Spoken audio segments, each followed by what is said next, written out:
Hey guys, Alex here. Thanks so much for watching my dog training videos. Be sure to drop by my website, BrightDog.com, where you can pick up a copy of the official BrightDog Academy ebook, plus learn more about my private coaching program, where you can personally work with me one-on-one. So if you want to improve your dog's behavior, whether that's to get them to stop barking, to stop jumping, maybe you just want to work on their obedience, teach them to sit, to lay down, there's something that's very important that you have to keep in mind at all times. Dogs are creatures of habit, and the more that you can put them into a routine, the better they're going to respond. Think about your own dog for a second, and think about his or her behaviors throughout the day. You ever notice at nighttime, right before it's about dinner time, your dog starts getting a little anxious, starts coming to you, maybe bothering you to feed them? It's because they're in a routine, and they know, their body's internal clock knows, hey, it's time for me to eat. Well, beyond our dogs just telling us when they're hungry, taking advantage of how much dogs like routines and learn from routines can be a very powerful thing for training. So let me give you an example of a person who trains your dog 6 days a week, all right, and you probably don't even know it's happening. And this is going to show you just how powerful consistency and routines are when it comes to training your dog. So that special person I was talking about is the mailman. Now, I know that seems crazy. How's the mailman training my dog? Well, here's what happened. Every day, the mailman comes to your house,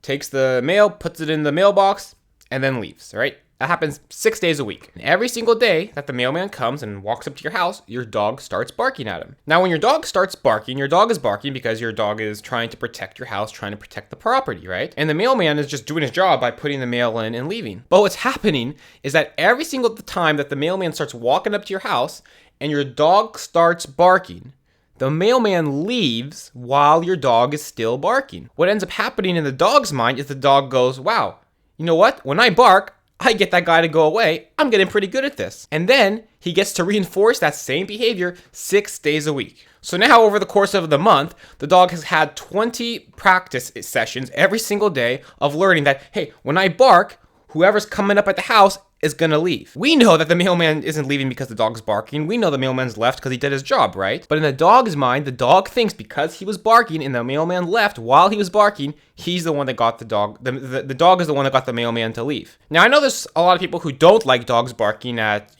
people walking by their house or coming up the street. And if that's something you don't like, fine. For me personally, though, I enjoy it, and I encourage it with my own dog. So this leads into the next thing, which is you need to have rules for your house and for your dog. There's no such thing as universal dog rules. People will tell you, don't ever let your dog up on furniture. Don't let your dog jump on the counter. Don't let your dog bark out the window. If you want to let your dog do those behaviors and you're okay with it, that's fine. But if you're trying to change one of those behaviors, you have to set the rules and you have to keep those same rules 100% of the time. A big one I get a lot, should you let your dog sleep on your bed? You guys can't see right now, but Max is actually asleep on my bed. Yes, the very same bed I sleep in. And because I let him go up there, it doesn't mean that he's gonna listen to me any better or worse than somebody who doesn't let their dog go on their bed. Me allowing my animals up on furniture is not going to make their behavior better or worse. And just to clarify that, when I say their behavior, I'm talking about like obedience, right?